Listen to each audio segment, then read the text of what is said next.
కాశీ ఈ పేరు వినగానే ఎంతోమంది శివభక్తులు పరవశించిపోతారు.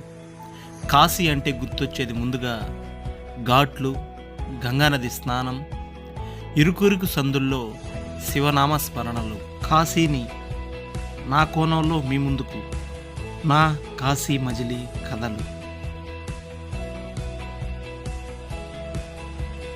కాశీ అనేది భారతదేశంలోని ఉత్తరప్రదేశ్ రాష్ట్రంలో వారణాసి జిల్లాలో ఉన్న ఒక